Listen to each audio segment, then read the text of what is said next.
Hola a todos, en el siguiente vídeo vamos a explicar un poquito cómo es el ejercicio de la competencia por las diferentes administraciones públicas que entran dentro del ámbito de aplicación de la Ley 40/2015 del 1 de octubre. Este ejercicio de la competencia está regulado en la sección segunda dentro del título preliminar en los artículos entre el 8 y el 14. Debemos tener en cuenta que la premisa básica está en que la competencia será ejercida de manera irrenunciable por los órganos administrativos que la tienen atribuida en este caso como propia, con una pequeña excepción, y es en aquellos casos que haya delegación o avocación de competencias, precisamente porque la va a ejercitar un órgano distinto de quien sería el titular. Además de esto, la propia Ley 40/2015, en su artículo 14, ya nos indica que la delegación de competencia, la encomienda de gestión, la delegación de firma y la suplencia no suponen alteración de la titularidad de la competencia, es decir, el órgano titular la conserva. Lo que sí se va a modificar son los elementos determinantes de su ejercicio.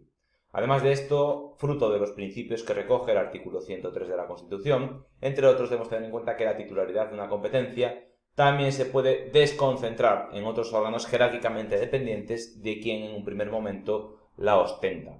Nos indica también una norma general, la Ley 40/2015, indicando que cuando una norma atribuya competencia a una administración, pero no especifique qué órgano es el competente para instruir y resolver, debemos tener en cuenta que esos expedientes administrativos corresponderá su instrucción y resolución al órgano inferior competente por razón de la materia y del territorio, lo que lo mismo el más pringado es el que siempre trabaja.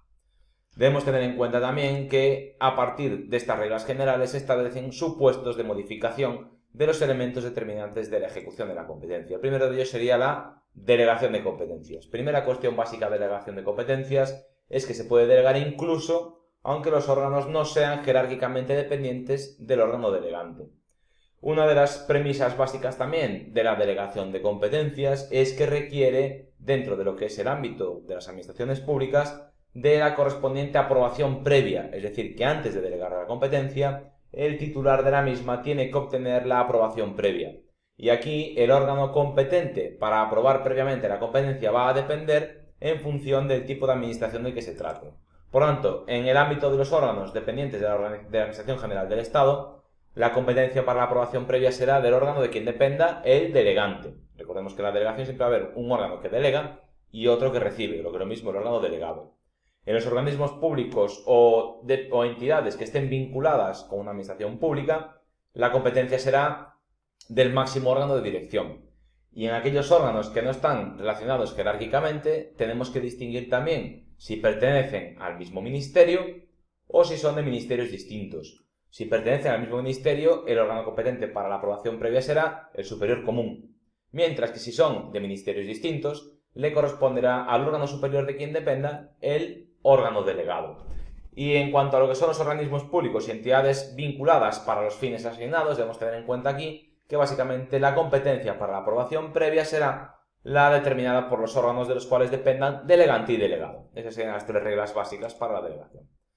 Pero la Ley 40/2015 también nos indica unos límites, porque hay cosas que no se pueden delegar. No se puede delegar las relaciones institucionales, por tanto todo lo relativo a las relaciones con Jefatura del Estado, Presidencia del Gobierno, Cortes Generales, los órganos equivalentes de las comunidades autónomas, la potestad reglamentaria que tiene atribuida el Poder Ejecutivo, la resolución de un recurso administrativo cuando quien dicta el acto es objeto de recurso, es decir, un mismo órgano no puede dictar el recurso y recibir la delegación para resolver, no puede dictar la resolución y al mismo tiempo no puede ser el órgano delegado para resolver el recurso contra esa resolución. Y además de esto nos deja una cláusula abierta, la Ley 40, para indicarnos que también todas aquellas materias que nos diga una norma con rango de ley. Otro requisito importante de lo que es la delegación de competencias es que es obligatorio, en este caso, la publicación en el boletín oficial correspondiente, según de la administración que se trate, sea BOE, Diario Oficial de la Comunidad Autónoma o Boletín Oficial de la Provincia.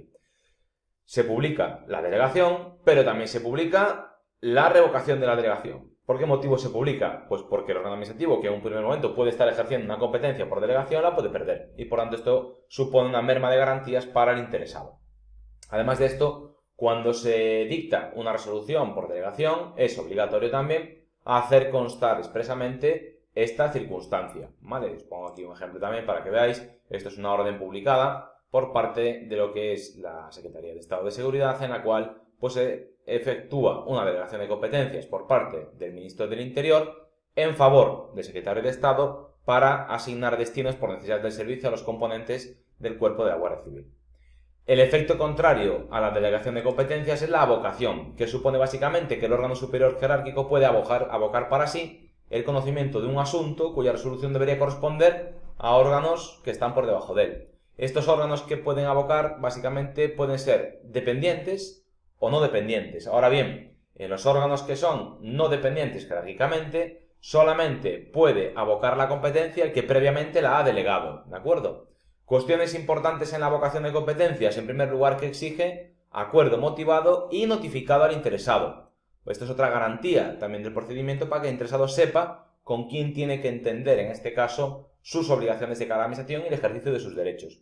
Y por otra parte, también es importante recordar que el acuerdo de avocación de competencias pues, no es susceptible de recurso, sin perjuicio de que el interesado pudiese presentar la correspondiente impugnación contra la resolución final del procedimiento administrativo de que se trate, ¿de acuerdo?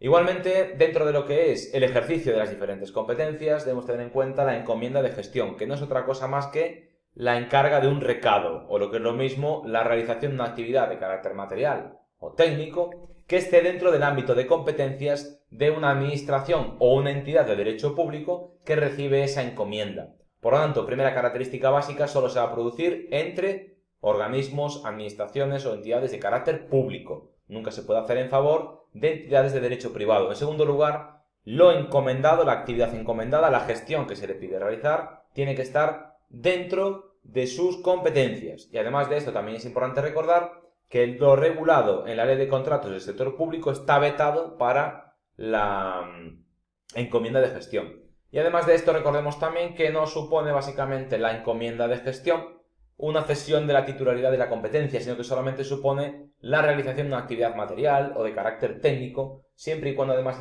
el encomendado tenga los instrumentos suficientes para poder ejecutarla. El órgano encomendado también recibe la obligación de tratar los datos de carácter personal que pudiera tener en la ejecución de esa encomienda.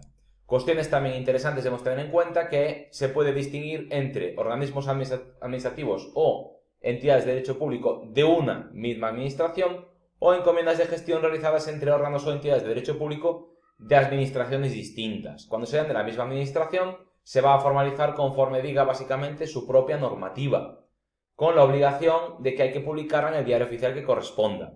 Mientras que si es, en este sentido, de administraciones distintas, la encomienda de gestión requiere de la firma del correspondiente convenio, que tiene la misma obligación de publicación, ¿vale? Por lo tanto, misma administración o distinta, pero en todo caso publicación obligatoria.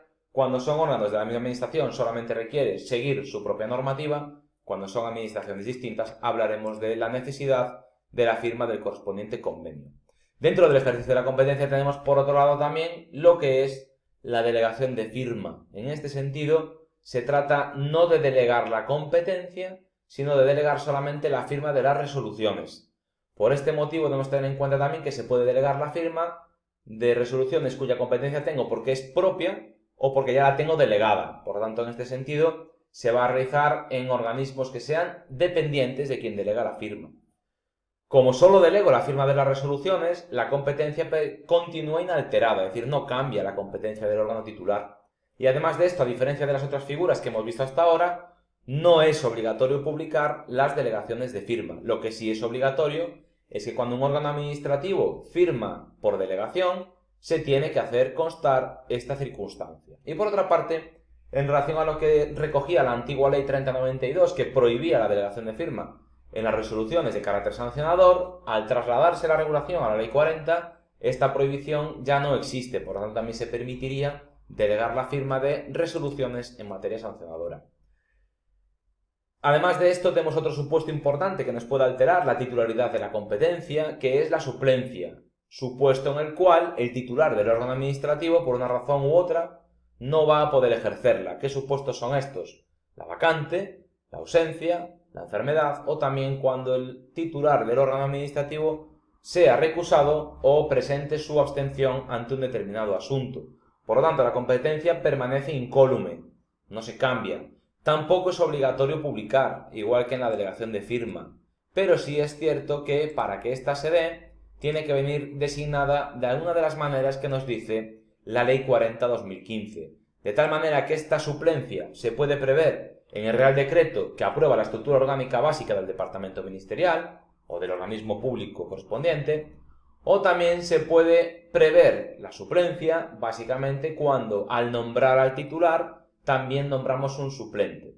También permitiría la Ley 40/2015 nombrar al suplente en el momento en que se produzca esta ausencia. Lo que sí es obligatorio, aunque no se obliga a publicar, sí se obliga en este sentido a dictar la resolución indicando que se está haciendo por suplencia. Se suele poner por ausencia de el titular, ¿vale? Por tanto firmaría pues una persona completamente distinta. Dentro de lo que es una administración jerarquizada que rige el principio básico de que la administración tiene que ejercer la competencia que legalmente le corresponde, debemos tener en cuenta que se puede dar la circunstancia de que una administración esté ejerciendo una competencia que no le toca, para la cual por tanto no es competente, o que un organismo que tendría una competencia le está siendo usurpada por un organismo distinto dentro de la administración pública, lo que nos lleva a las figuras de la declinatoria y la inhibitoria.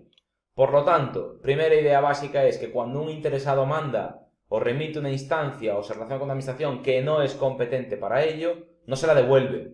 Lo que hace es remitirla directamente al órgano que considere competente notificándoselo al interesado.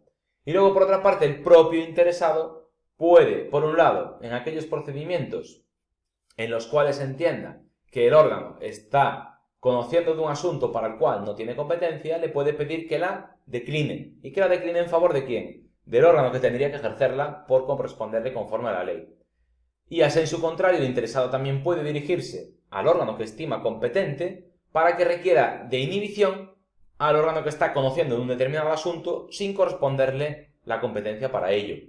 Además de esto, en una administración jerarquizada no puede haber conflictos de atribuciones salvo que los órganos no sean jerárquicamente dependientes. Por lo tanto, en órganos jerárquicamente dependientes o relacionados jerárquicamente, pensamos, no puede haber un conflicto de atribuciones entre un secretario de Estado y el ministro del Interior. Vale, precisamente la propia ley lo prohíbe porque donde hay jerarquía no puede haber confusión. Por lo tanto, como veis, es un panorama complejo el que dibuja la Ley 40, pero sí es cierto que nos regula las reglas básicas del ejercicio de la competencia para las administraciones públicas, los organismos públicos, las entidades públicas dependientes de una administración, en definitiva, todos los entes que recoge el ámbito de aplicación de la Ley 40 para distribuirse las competencias de conformidad con el marco general que establece la Constitución española en su artículo 103 dentro del título 4. Por tanto, espero que el vídeo os haya sido de ayuda y que os aporte algo en vuestro proceso de estudio en la oposición. Y si os ha gustado, por favor, dar a me gusta y seguid mi canal. Un saludo y hasta pronto.